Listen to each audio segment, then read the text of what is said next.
Right now, politics is getting hot in the United States with the first presidential debate happening next week between Kamala Harris and Donald Trump. Policy announcement time, policy announcement time, policy announcement time. And of course, on this show, on this channel, we talk about finance, we talk about business, we talk about economics. And this week, we saw a new announcement from the Kamala Harris side of things when it comes to small businesses and taxes in the United States. So let's talk about that, and then we'll also talk about Donald Trump's plan and then what's currently been happening under the Biden administration when it comes to tax policy for small businesses. And then we'll also talk about small businesses' impact on the overall economy in the United States. So let's jump into it. This is your Week in Money. Now, don't get me wrong, guys. We are going to talk about politics, but I really need to be super clear about this. When we talk about politics on this show, I go as objective as possible. I don't give a shit if it's left or right. I'm going to use real statistics affecting the reality of all of us, regardless of any ideology. I'm also going to use the words from these specific politicians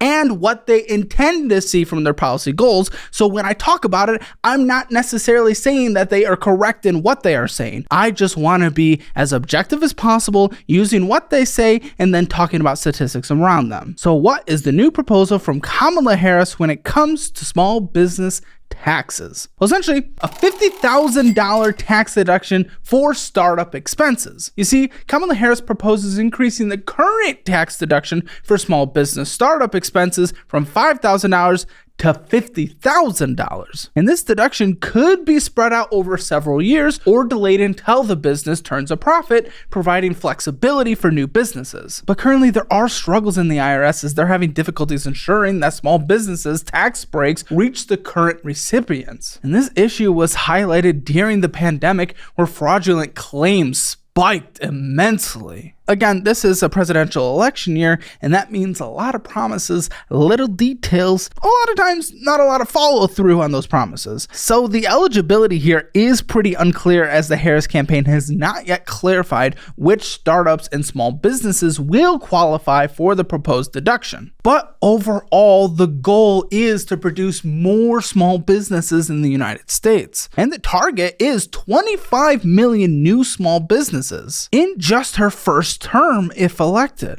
And what's important to note is that this is 6 million more than the Biden administration has recorded so far. And a part of this, of course, in the election is a response to Donald Trump. This tax deduction proposal could position Harris as pro-small business while defending her economic platform against Trump's criticisms. Donald Trump has criticized Kamala Harris's economic policies, claiming her presidency would worsen the cost of living while promoting his own pro-business stance and tax cut policies. Now, of course, as we've talked about, her broader economic policies focuses more on the cost of living in the United States. And this is including housing, groceries, prescription drugs, childcare, and healthcare. And one of her proposals includes banning price gouging in the food industry, which has faced a lot of pushback from business communities and economists. Parents, let's talk about something way more important than the latest toy trend, investing in your child's future. Today's sponsor, Fabric by Gerber Life,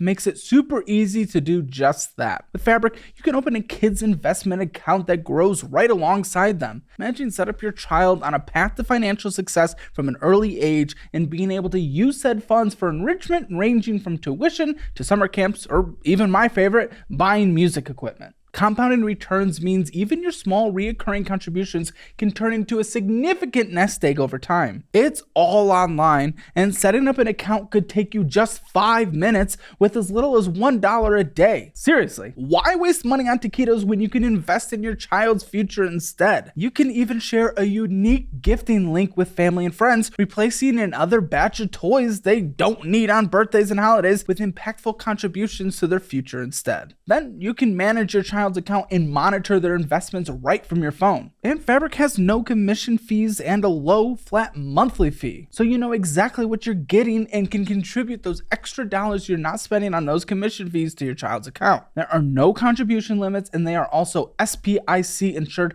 up to $500,000, so you can invest with confidence. It's simple. Go to meetfabric.com/CalebHammer and get started in just 5 minutes. You can start with as little as $1 a day, and that's change left over from your daily coffee run. What are you waiting for? Join the thousands of parents who trust Fabric by Gerber Life and visit meetfabric.com/CalebHammer and start investing in your child's future today. Your kid will thank you for it later. But of course, right now we're talking about taxes and small businesses, but what is something that businesses have to deal with a lot in the United States and pretty much any economy in the world? Regulation. So what are her takes on business regulations? Some Wall Street supporters expect Kamala Harris to be more favorable to big businesses compared to Biden, particularly on issues like antitrust enforcement. And this plan is a part of Kamala Harris's strategy to position herself as supportive of small businesses while addressing voter concerns over rising living costs. Now, what you might be asking as we head into Tuesday's debate, what are Donald Trump's business and tax proposals? Essentially, his 2024 small business tax proposals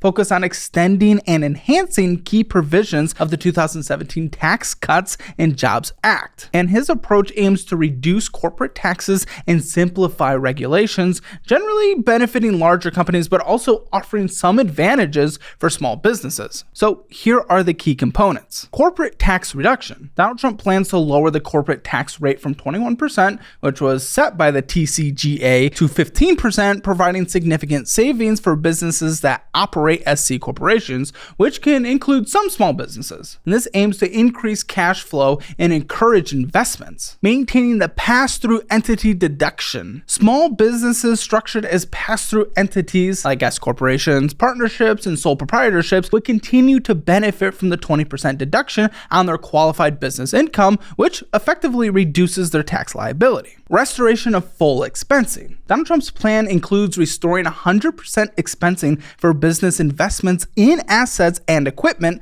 allowing businesses to deduct the full cost of investments up front, which encourages growth. This investment applies to businesses of all sizes, including small businesses. And then number 4, there are regulatory simplifications. Donald Trump emphasizes simplifying tax regulations, reducing bureaucratic red tape, and lowering compliance costs for businesses. Essentially, this would make it easier for small businesses to manage their tax obligations. And finally, number 5, which has been bigger news lately from the Donald Trump camp, the impact on tariffs. And these tariff proposals could indirectly affect small businesses in the United States. While intended to protect domestic industries, these tariffs on imports, particularly from China, could increase costs for businesses reliant on foreign goods, which includes a lot of small businesses. So in general, when it comes to Trump's policies versus Harris's policies, Harris's more focuses on the small business and the creation of those small businesses, where Trump focuses on the overall business ecosystem of the United States, whether it be a small business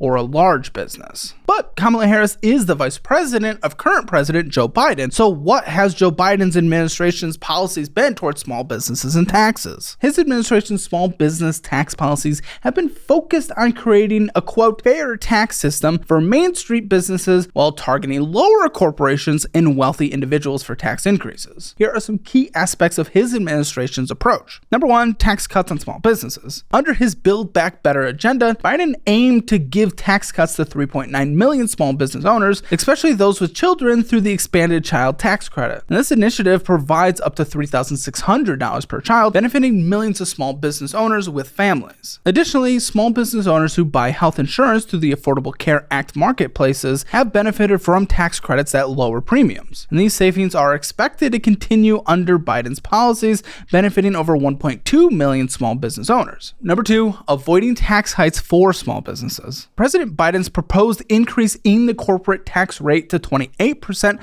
will primarily affect large corporations, while the 97% of small businesses that are structured as pass-through entities, again, LLCs as corporations, will not be affected. This ensures that small businesses don't face the same increases as large multinational corporations. Number 3, access to capital. Through the State Small Business Credit Initiative, or SSBCI, the administration has directed nearly $10 billion to help small businesses, particularly those in underserved communities, access loans and investments. And each dollar of SSBCI funding is expected to generate $10 in small business lending, contributing to substantial business growth and job creation. Now, of course, many would argue that the federal government shouldn't be picking winners and losers. Who should get money? Who should get more money taken away? But I would love to know what you think about that policy specifically. Is that picking winners or losers? And then there's support for underserved communities. The current administration has made a concerted effort to expand SBA-backed loans to underserved groups. Since 2020,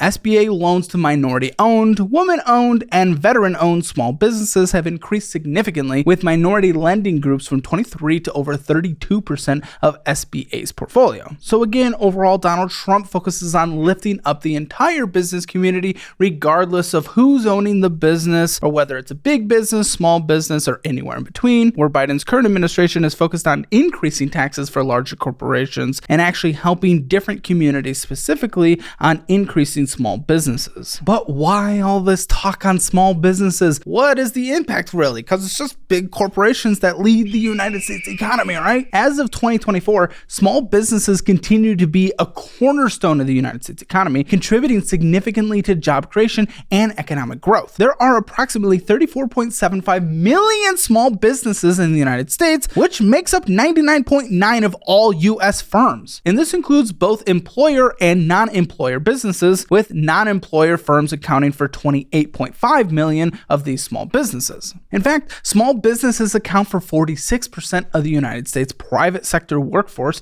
employing roughly 59.9 million people. Additionally, from 2013 to 2023, small businesses contributed to 55% of total net job creation, and this really proves their critical role in employment growth. The good news is 73% of small businesses expect their revenue to increase during this year, the highest expectation recorded since 2017. Nearly 46% of small businesses plan to increase their investments over this next year, driven by optimism about their future growth. But there are challenges. Even though we've seen year-over-year inflation rates come down, inflation does remain the top challenge for small businesses, with 55% identifying it as their biggest issue in 2024. And 16% of small businesses report a lack of capital or cash flow as a significant challenge. Then there's also the problem of recruitment and employee retention, with 19% of small businesses struggling to fill job openings. Now, regardless of all that, one reason that a lot of politicians focus on small businesses